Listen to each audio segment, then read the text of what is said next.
Hey guys, welcome back. I hope you are having an amazing day. Let's get right into the stories. The first one is an entitled People Story. Moving my elderly mother into a new neighborhood seemed like a great idea at first.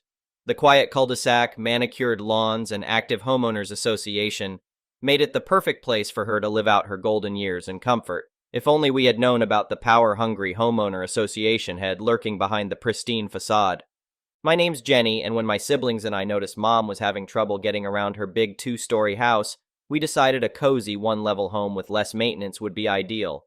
After an extensive search, we found a great ranch-style house in a 55-plus community. The neighborhood was clean, felt very safe, and best of all, had an homeowner association to take care of outside maintenance and repairs. On moving day, we met Claudia, the head of the homeowner association. She seemed friendly enough, giving us an exaggerated welcome and making a big show of handing Mom her homeowner association info binder. But things took a turn once the ink dried on the deed. It started with petty things, citations for having the garage door open for too long, or for having a faded mailbox. Mom tried to fix the issues right away to avoid ruffling feathers, but Claudia always managed to find something else to pick on, even when we were actively in view making an improvement she had demanded. Then came the ugly notes left on Mom's front door, scolding her for not attending homeowner association meetings. But Claudia scheduled them for 7 p.m. on weeknights, when she knew my elderly mother would already be in bed. When I called to ask about changing the time to allow more residents to attend, Claudia refused. Things escalated when Claudia began triple parking her massive SUV in the guest spot beside Mom's reserved parking space. Our family visited multiple times per week, so not having that spot was a huge inconvenience.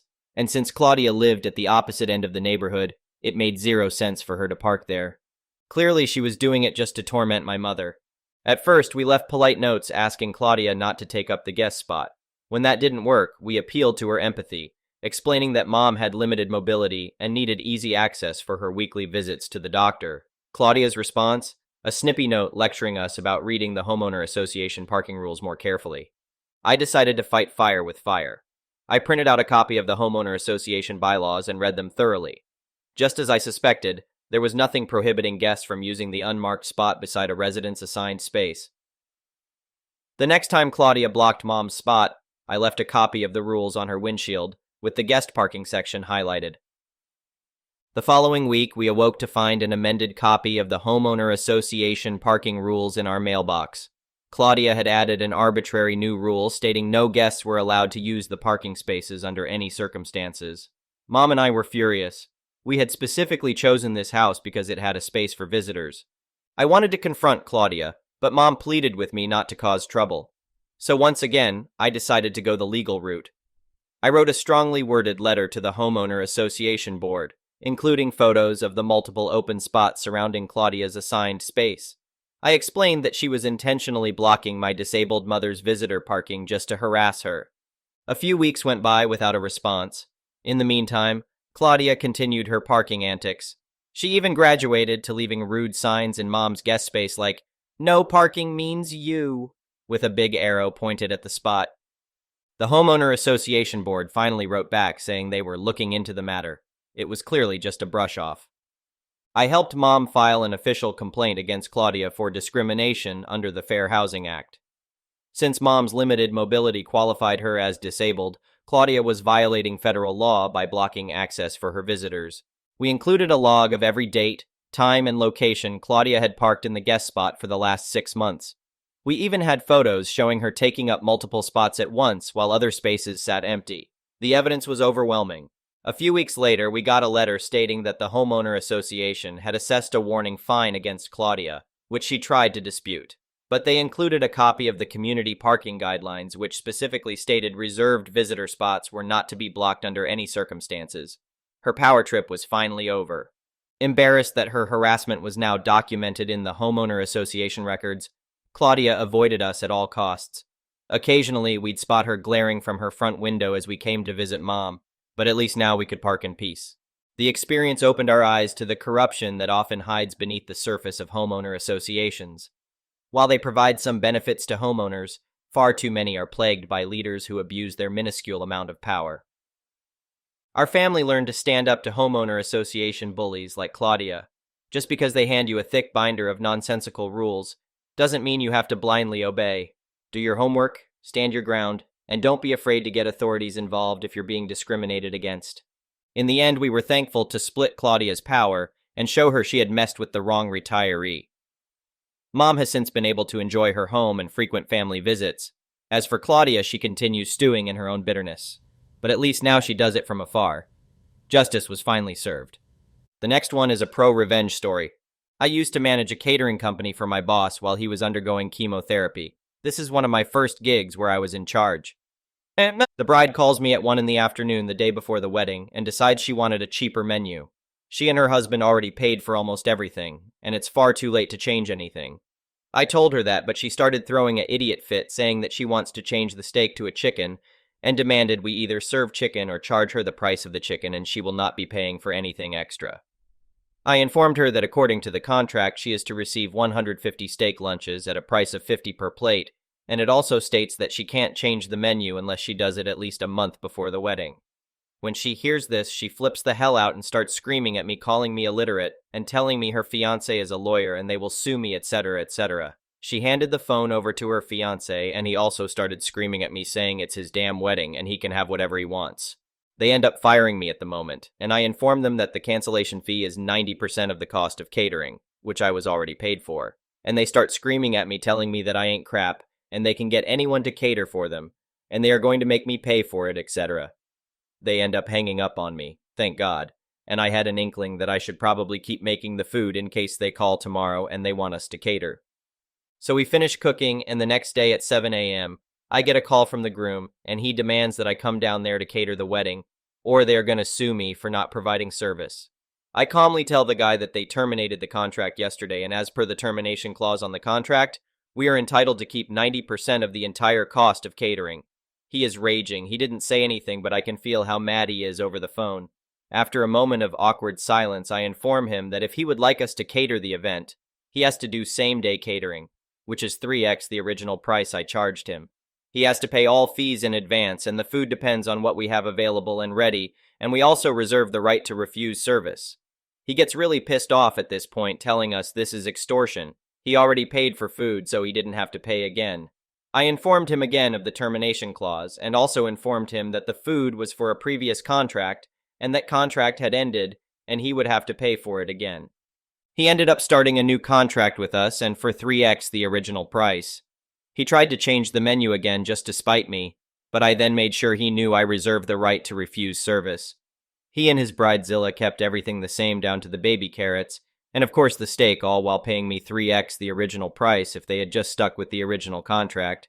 As soon as we got to the venue, before I got anything out, I made the bride and groom sign the new contract and pay me completely in advance, $22K, and left to deposit the money. While I was gone, they harassed my caterers and threatened someone with deportation, even though they were legal. He tried to sue us later, and the judge heard the recorded phone calls, saw the contract, and told him to pay my legal fees. I looked them up on FB recently. Apparently they are divorced now. It's only been 3 years. The next one is a petty revenge story. This is the story of a casino Karen. Before we begin, a few things to know. The house always wins. Duh. Casino Karens are slightly different than regular Karens. 1. They must win immediately upon sitting down at a slot machine and get very angry when they do not. And 2. If you are winning and they are not, Casino Karens are even more unhappy. So last night, late in the evening at a nearby casino, I was meandering my way back to my hotel room after breaking even for the night. Yay. I stopped at a penny slot machine I like and decided to throw a few bucks in and play the minimum of 25 cents per spin, just for craps and giggles. Shortly after sitting down, Casino Karen plops down at a slot machine 2 over from me, which I know is generally not a great machine. Never see anyone really win on it, and it is not played much as a result, and immediately lights up a cigarette while boyfriend stands there to watch her. After a few spins at $1.25 a spin, she immediately starts complaining, and boyfriend joins her saying, "These machines are rigged. This is awful!" I see why the casino regulars play the minimum. Now normally I am happy to see others winning because it makes the vibe more fun, but Karens, no, I hope they lose. So it just so happens just about the time Karen starts complaining, I get in a bonus. This pisses off Karen and her BF, and I hear them make a snide comment about how of course I am in the bonus and only playing 25 cents. Idiot. You know I can hear you, right? Karen then gets in the bonus on her machine too, and gets 40 free spins and only wins about $11, which is about what I got on my bonus playing 25 cents to her $1.25. You would have thought the world had stopped. The complaining ramped up about 10 more notches, and they kept idioting about 40 free spins and barely $10. So karmic fates shine down, and my machine decided to bonus several more times in very quick succession. Cue even more complaints. I try to be nice and tell them that I played it earlier at $1.25 a spin, and couldn't get a bonus to save my life. And isn't that how it goes? I get in the bonus at minimum bet. Silence from Karen and BF. Okay, that's how it is going to go. Was already irritated at the snide remark. Casino Karen proceeds to continue her non-stop complaining. Normal people just get up off a bad machine, and I could tell she was eyeing my machine up and would jump at the chance to get on it if I left. Been gambling a long time. I know when someone wants my machine. Despite being tired, part 1 of Petty Revenge is I decide to keep playing just to annoy her and manage to hit a $50 bonus, which you can imagine irritated her as it would have been $250 if I was playing $1.25 like her. About 3 Karen cigarettes later, she finally leaves, but only goes about 7. 8 machines down. I can tell BF keeps looking my way to see if I have left. Part 2 of Petty Revenge is I pull out a ticket I haven't cashed in yet from another machine that has about $250 in slot credits on it, and I insert it into my machine. This way, it looks like I won a really big bonus if they walk by to see how I'm doing and how many credits are on my machine. Of course, about 15 minutes later, they stroll by, and I can tell they are super annoyed to see I have over $350 in credits on the machine. Ha ha ha ha. Once it was clear they were gone for good, I cashed out and went to bed. The next one is a malicious compliance story. To preface, I am a career butcher, and at the time was working for the food hole. If anyone isn't familiar, the meat department becomes crazy around November and doesn't abate until after Christmas. We took holiday orders in person then, now mostly all online unless they're odd. As you might imagine, the orders are usually for standing rib roasts, tenderloins, hams, turkeys, and ducks, geese. They really add up, and for my boss, sorting all the paper orders is a nightmare. Enter Karen. I would like to place a holiday order. Me. Gets relevant info. Cool, what would you like on the 24th? K. 1 pound of boneless chicken breast. Me. Oh, no problem. You actually don't need to order that. We'll have plenty of regular chicken, steaks, and burger. You only need to place an order for roasts, etc. K. I had to wait forever last year. This year, I don't want to wait, so I'll order it. Me. We'll have 2 lines, so if you're just coming to get regular items, you won't need to wait in the order line. K. But I want to make sure.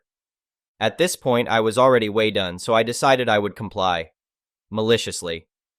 I took her order, then proceeded to inform every single person in my department of the situation and the plan. The day of, she came up, told the guy at the counter she wanted chicken breast. Having been warned by me, he asked, "Did you pre-order it?" K. Yes. Coworker. Okay, let me go search through the sheet to find your order. K. You can just grab it from the case. C. No, we already have yours put away. I'll find it. I wouldn't want it to get lost in the cooler and go bad over Christmas. K. Frustrated. Okay. Coworker goes to our order book, searches through, and finds her name and says, "Okay. I found you on the list. Now I just have to find your order." Coworker enters cooler, and as trying to find a pack of chicken breast in a cooler full of roasts is like trying to find a needle in a haystack. It took him about 15 minutes. At multiple points through the ordeal, other employees greeted her. She tried to get them to get her chicken breast, and they all told her, because I had warned them, that she had to wait for the ones specifically put aside for her. I estimate that she waited almost 30 minutes, including line time, to get to our counter. The next one is an entitled people story. I was going to park in a handicapped spot. I have a placard due to mobility issues, and before I could pull in, another car takes the spot. No big deal since I was feeling okay today, so I parked a few spots down, got my walker out, and was walking by the offending car. As I'm walking by, someone shouts, "I took your spot, old man," and laughed. I'm 52. His friends in the car laughed too. I looked up and it's my rich, entitled nephew. He didn't recognize me, and he has a small Toyota car which didn't stick out to me at all. The look on his face once he realized it was me was priceless. We have a family get-together next week, so this could be fun. Update. Thank you everyone for the great ideas and taking the time to read. As it turns out, the family event was moved to my home, which was great. My nephew and his family show up noticing the handicapped spot I drew with chalk in my driveway. His father asked why I had a handicapped spot in my driveway, and I told him to look at it again and he noticed his son's name. He asked why his son's name and I told him to ask his son. After they had a stare down and awkward silence, his son actually told him the whole story. His dad was furious. My nephew spent the whole time at my house, they were here about 4 hours, doing my yard work and helping my wife, not spending time with anyone. My nephew will now be stopping by every week for the rest of the summer, probably about 10 weeks total, to do my yard work. I really need the help, so I'm glad his dad stepped up to let his son know this wasn't right. The next one is an entitled Parent Story. First, a little backstory. I recently moved across the country, back to warmer climates. It is very expensive to move furniture 2,000 miles, so a lot of stuff is cheaper to buy new. As I was separating my personal sentimental belongings from what I was going to replace, I had a brilliant idea. I decided to offer the stuff I wasn't taking with me for free online, as most of the items were still in good condition. I'd rather my old furniture and assorted items go to charities and people who could use them instead of the landfill. My only condition was that the person taking something had to pick up and transport any item themselves. The first item I posted was my pull-up tower with VKR. It had some minor wear and tear, but it was still in overall great condition. It was then that I encountered the dreaded EM.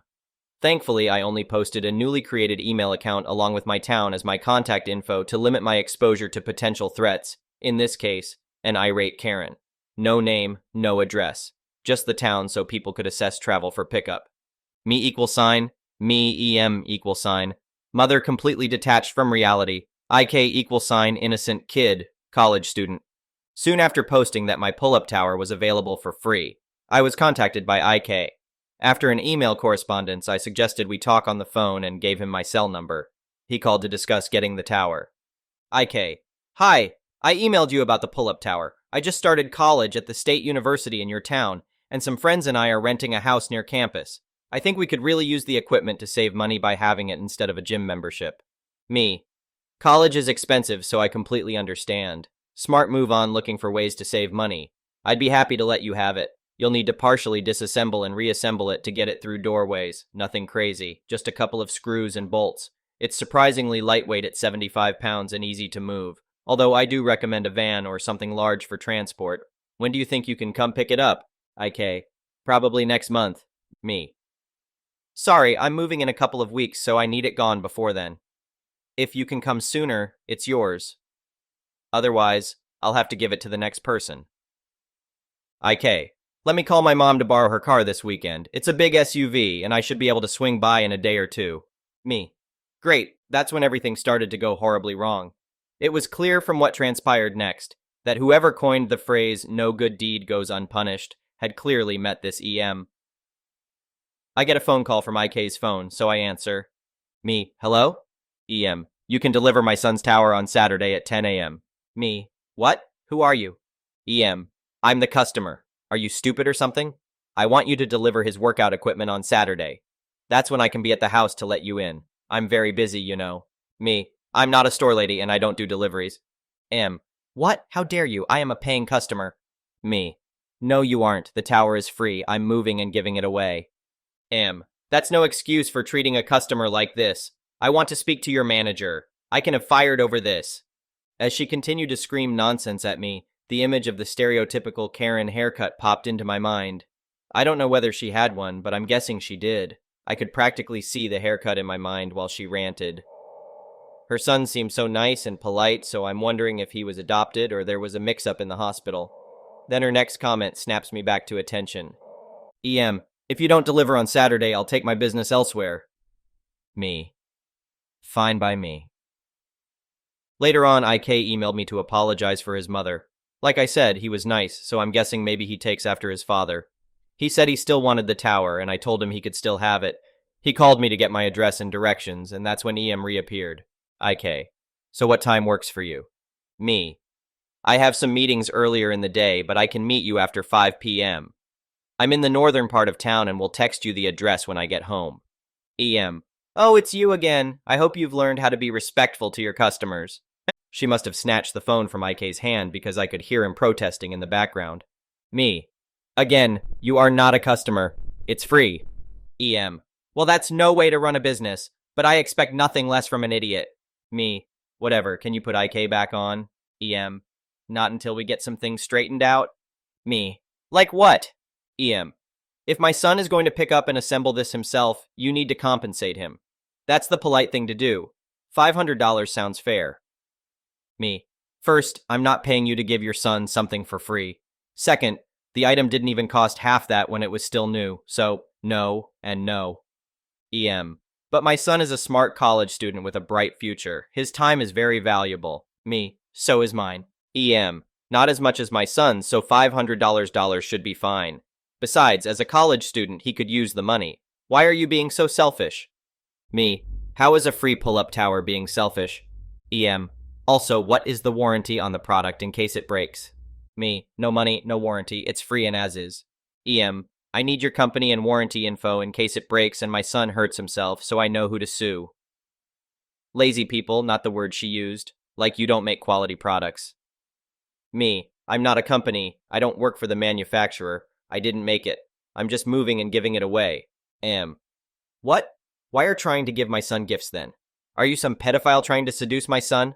I should call the cops on you right now, and I'll tell them about the money you still owe me. I can have you arrested. Me. I don't have time to deal with a lunatic off her meds. Forget it. I'll just throw it out. How dare you? I ignored the rest of her calls, texts, and nasty voicemails that came throughout the day. Threats of suing me, demanding a refund, and claims that I was after her baby continued. Just bizarre. So glad I didn't post my address or name in the ad. I threw out the pull-up tower and considered the matter over. And I was wrong. Sunday morning rolls around and my phone rings. It's early, and I was still sleeping, so I didn't check my caller ID before answering. Me. Hello? I was only half awake and yawning. Where were you yesterday? I waited at the house all day for you to show up and deliver the tower. This is unacceptable. I'll have you fired over this. Me. What? Leave me alone, crazy lady. I'll accept your apology if you deliver it today, and you need to give me a full refund for the cost of the item. Being this late, I shouldn't have to pay for it. Me. You didn't pay anything. It was mine, and I threw the tower away. What? I'm calling the cops on you. How dare you throw away my stuff? You're gonna be arrested. Me. The tower was mine to do with as I saw fit. I paid for it, and I have the receipt to prove it. I had every right to throw it out. You're going to pay for the delay, the cost of a new tower, or I'm taking you to court. I'll have you arrested for stealing and fraud and child. Me. Go ahead and try. The tower belonged to me. I have the receipt. I also have insane voicemails, threats, and texts from you. You have nothing. You'll be arrested for filing a false police report, death threats, stalking, and probably more, although you probably have a good shot at an insanity defense. I hung up and didn't pick up after that. She kept calling, but it didn't matter as I was getting a new number soon when I moved. After one Karen, I took down my ads and made arrangements with a local charity run by a nearby church to pick up anything they wanted for the poor. They weren't professional movers, so some of the heavier stuff had to be taken by a trash service. Her son emailed me again to apologize for his lunatic mother. I told him that he did nothing wrong and had nothing to apologize for. I said I was sorry he missed out on a free pull-up tower and wished him the best of luck in school. Thank you for watching. I would really appreciate it if you could like the video and subscribe to our channel if you haven't already. We'll see you again tomorrow.